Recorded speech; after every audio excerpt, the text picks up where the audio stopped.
Ассалому алейкум барои ҳаматон бачаҳо, братано, ҷуро, рафиқо, ҳаматон ассалому алейкум. Ако, апо, хуаро, ҳаматон ассалому алейкум. Имрӯз ман бояд гап занам ки спонсори рубрикаи мо хулоса гап семечкара бихи сер шав, бисёр семечкаи нағза ман хурдумш сер шидам. Ина семечка. Ин компания бисёр моро дастгирӣ мекунад барое ки ман постоянно семечка мехӯрам. Семечкаи бисёр аҷоибот дора, нағз дора. Семечкааш бо торҷа намак чӯшидаги бисёр шӯраки нағза, бисёр бихӯриша зарари бадан дора. Барои семечкара камтар бихӯрена, китоба бисёртар.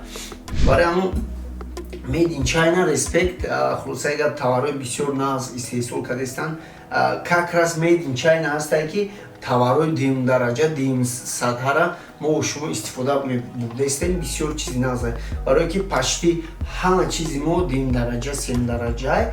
Как бы ман имрӯз дар бораи техникара имрӯз гап мезанам, что ин чизорам дуюм дараҷа ҳастае ва мо шумо ҳуй мекунем ҳамин техникора мебинем да. Нида ман посилка омада, ин посилкада бумбокс нарисондагиай. Чихел ки медоне ин компания GBL компания ира создават мекунам. Лекин ҳисоб кине ки хитоиро бисёр ба нанг номусшам ҳаста. Вақте ки чиза метан брендшона наменависанд даҷета GBL. Просто мегӯянд ки мо ранги ҳаваи сифат нағз шуморо метем, ин качествои нағз метем, вале бисёр ба нархи арзон. Шумо просто фикр кине, интихоб кине и маҳсулоти моро бихаред. Так что ман имрӯз омадам гуфтам ки ҳамирӯз як барномаро дар бораи качествои спикер, качествои Bluetooth, качествои ҳар хел чизое ки бренди Apple ҳамира копия карда додагиян хитоё, лекин копияи хеле аштақ-паштақ сине, копияи ҳай копи виши качествода истифода бурда мешава. Бози мо ҳуй мекунем, мебинем. Аётон набуроя ки сарпарасти программаи мо, спонсори программаи мо компанияи семечкае мехӯрдагӣ ки ман дина хӯрдум. ҳамун семечкаро бисёр сер шидам.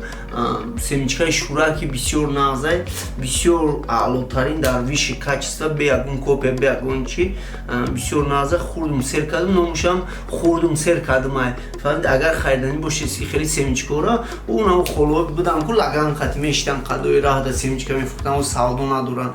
Пеш ҳаваё раве як стакан бигире, айнои ман бисёр кори нағз мешавад, ҳам хитон савоб мегире, ҳам ӯ семечкафурӯш аз зиндагиша мебина. Майла сарпарасти мо ҳамоан модели GBL Boombox-ай. Оригинали ин продукт примерно медонед чанд плайоз ман шуморо мегӯм. Примерно ба суми тоҷикӣ 2900 сомон мешавада. 2900 сомон, 3900 сомон мехедам. 10 метр да шумо метавонед ки спокойно истифода барои Bluetooth подключат кунед. 10 метр, яъне 10 метр дурӣ рафте уже калонга пах мекунад. Амира аётон набуре. Баъд волтиш короче 6000 бидай шумо метавонед ки примерно нагон 2 рӯз, 3 рӯз, 1 рӯз истифода барои хитон як бор проверка кунед. Мо проверка накардем.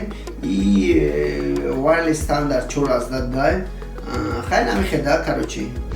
Боз ку качествои овозша мефаҳмем ку чӣ хела мада муҳим ҳамия. Вақт шумо намегирем барои чӣ ки вақт матайку ҳаматон ила мефаҳмем. Ҳам вақти шумо, ҳам вақти ман, ҳам вақти наӯ, ҳам вақти ҳамсоя, баъд вақти акай қаҳор, вақти бобои Ҳусейн. Бумбокс расондагиай. Бумбокс. Яъне фигняшам ҳозир мебинем барои чӣ дар кор меша. Наиша мегирем, мечаспонем бардаро да ина иҷаш штаве ки хари бад шава. хахтон фаҳмиди барои чӣ. Ана ки бародарои азиз, ина чӣ хеле ки ҳозир дидастем, мо шумо посилкаро ҳозир гирён мекунем. Мечиқем кнопкада гирён мешавад. Диде уже качествора диде ё надиде.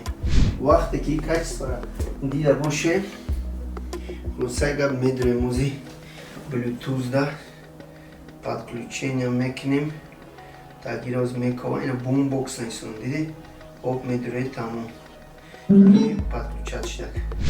Ана баъд медуре любой хел музикаи тинҷаёне.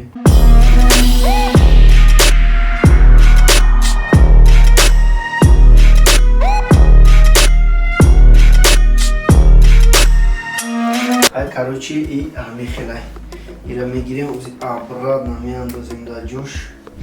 Опа ана инаи ай компанияи JBL тоже копияшай Gold va ном дора хто медонед брендиш примерно 450-400 сомонай. ма кстати шуморо бумбокса нагуфтам, аммо устройствои калоне ки ҳастай нархш 2900 сом оригиналаш, вале копияи качествои назаш примерно шумо ира метавонед дар нархи 800 сомон мегиред. 800 сомон нагзар анаиш моша ай компания JBL не ранги сыршай инеҷада зарядонати устройствошай, то есть инаҳа чизи наст.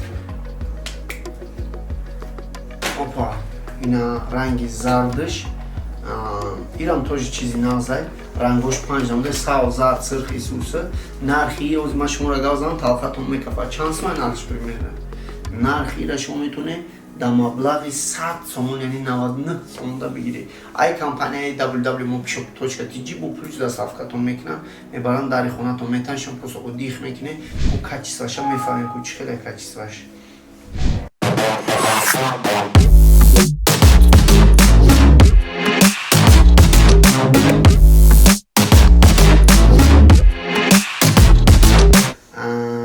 чем дигар качествои китайские ки мекунанд и фикр мекунам ки басш зурай.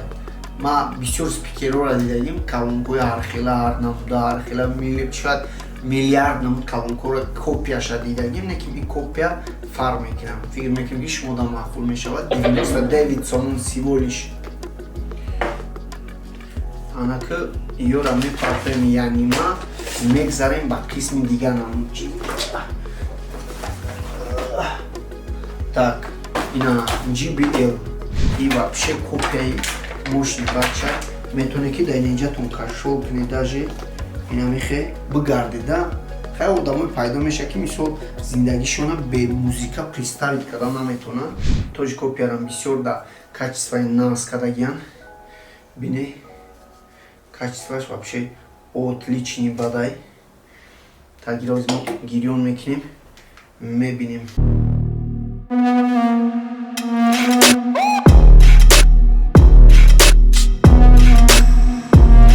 инаи ширкати боз мегам боз и колонкача примерно ҳамихе метавонед ки брендиш 1100 сомон аст. баъд мегзарем сразу дар колонкаи ай компания Under Armour Kingsley бисварли наушник дошта. ози наушникша мебинем, просто гӯш мекунем качествоша ин мефаҳмем ку ҳар хулосаи заряда мемонед качествоша мефаҳмед. и як нима биста анаки мегзарем да умничси омадаги амиқа хела вақт ман умничсиёра ждат карда иста будам и вы просто не представляете 660 сомон нигоҳ кунед. коробкашам ничоай, лекин симиш қарпечи бадай ҳамеша камакак ба назар нагирифтам. ин симпечи бадай ҳамеша ба назар нагирифта, инест ки ничоай да ничо мешавад. барои ки ҳамеша ин чизи арзон камакак проблемаш ҳамияй. а так бигӯем ки всё паста анами чиза ман як вақту гандаи бад гуфтеста будам. чиз ном дора Soundgear, инам компания JBL медора.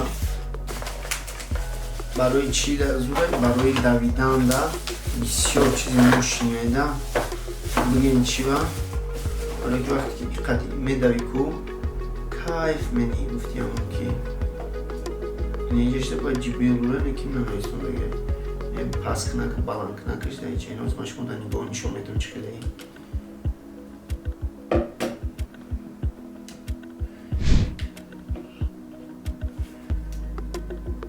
неҷаша мечиқем штоби гирён шидамашда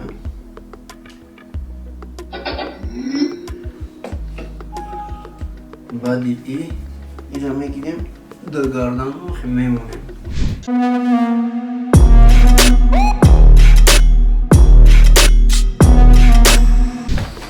и напоследок бародарои азиз ва гиромӣ янами бумбокс мини оригиналаш 1200 сомай, инаиш меша ҳамагӣ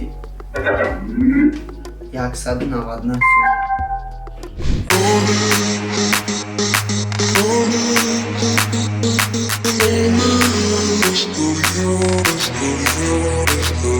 хар хулосаи гап ҳамин хебуд бачаҳко имрӯз обзори мо чиста дар бораи чизои техникаи хитоӣ буд, посилкае ки буд. ман шуморо бистренько шуморо фаҳмондам ва фикри ман бисёриятон фаҳмидед исеи чи маълумот мефти дар бораи спикерои копи бит и фикр мекунам ки ояндада ман хеле обзор бисёртарак мешавад ва ман кӯшиш мекунам ки чизои нав ва чизои нав шуморо нишон додам. Так что барои то муваффақият барои ҳаматон. Goodbye.